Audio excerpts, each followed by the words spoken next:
होशियार होशियार मौलवादी होशियार होशियार होशियार मौलवादी होशियार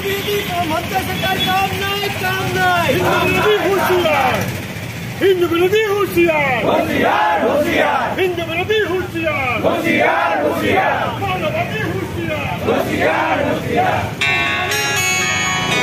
ইছলাম ধৰ্মৰ যিখিনি লোক আছে তেওঁলোকে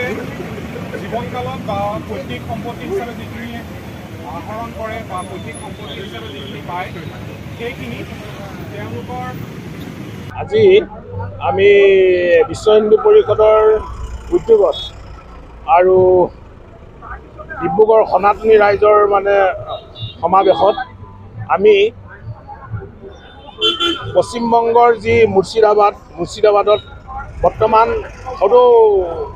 যি ভাৰতত তোলপাৰ লগাই আছে যে সনাতনী হিন্দু সমাজৰ ওপৰত যি অত্যাচাৰ চলিছে, নিৰ্যাতন চলিছে আৰু পশ্চিমবংগ চৰকাৰে এটা নিমাতী কন্যাৰ তেওঁলোকে নিমাতী কন্যাৰ ৰূপ ধাৰণ কৰিছে। গতিকে আমি বিশ্ব হিন্দু পৰিষদৰ যোগেদি আৰু সমস্ত সনাতনী সমাজৰ মাধ্যমেৰে আমি এই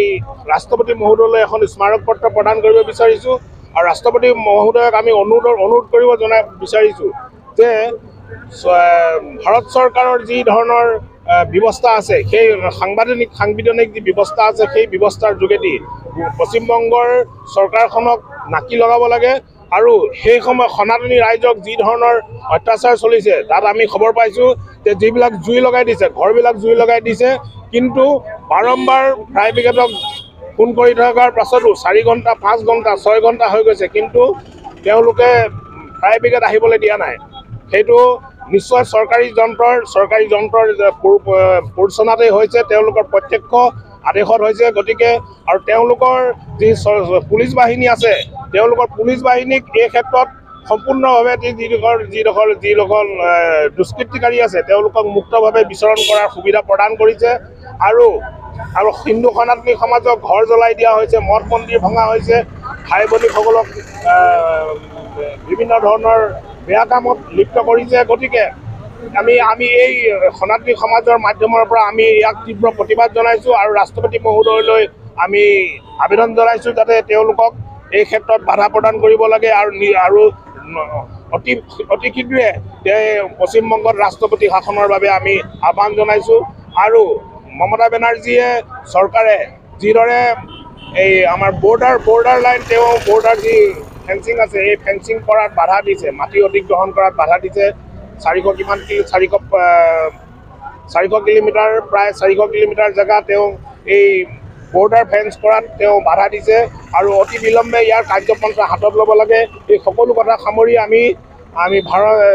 বিশ্ব হিন্দু পৰিষদৰ আৰু সনাতনী সমাজৰ ফালৰ পৰা ৰাষ্ট্ৰপতি মহোদয়ক আমি স্মাৰক পত্ৰ প্ৰদান কৰিছোঁ আৰু ৰাষ্ট্ৰপতি মহোদয় নিশ্চয়কৈ আমি আশা কৰোঁ যে এই ক্ষেত্ৰত অতি শীঘ্ৰে যাতে পদক্ষেপ লৈ এই সমস্যাৰ সমাধান কৰে। ডিব্ৰুগড় জিলা বিশ্ব হিন্দু পৰিষদৰ সহযোগত ডিব্ৰুগড় জিলাৰ বিভিন্ন সংগঠনে আহি আজি প্ৰতিবাদ সাব্যস্ত কৰিছে। ইয়াত সাব্যস্ত কৰাৰ মূল বিষয়বস্তু হৈছে পশ্চিমবংগত যি নন মুছলিম অৰ্থাৎ হিন্দুৰ ওপৰত যি অত্যাচাৰ চলিছে, সেই অত্যাচাৰৰ ওপৰত অত্যাচাৰ হ'ব নালাগে আৰু সেই অত্যাচাৰ যিহেতু প্ৰতিখন চৰকাৰৰ এটা নিজৰ দায়িত্ব থাকে যে নিজৰ যিখিনি ৰাজ্যৰ জনগণ থাকে সেই জনগণৰ সুৰক্ষা, আৰু সেই সুৰক্ষা যিহেতু পশ্চিমবংগ চৰকাৰে দায়িত্ব পালন কৰিব পৰা নাই, সেইকাৰণে বিশ্ব হিন্দু পৰিষদৰ দ্বাৰা এইটো ভাৰতব্যাপী এটা ব্যাপক অভিযান চলোৱা হৈছে যে তাত ৰাষ্ট্ৰপতি শাসন দিব লাগে। যিহেতু ৰাষ্ট্ৰপতি শাসন এইকাৰণে বিচৰা হৈছে যিহেতু পশ্চিমবংগ চৰকাৰ এই ক্ষেত্ৰত অসমৰ্থ। অকল হিন্দুৱে নহয়, নন মুছলিম যিমান তাতে মানুহ আছে সকলোৰে যাতে সুসংগঠিত হৈ থাকিব পাৰে, সকলোৰে যাতে জীৱনৰ প্ৰতি কোনো ভাবুকি আহিব নোৱাৰে, সকলো সুৰক্ষিত হ'ব পাৰে, সেয়ে আহ্বান।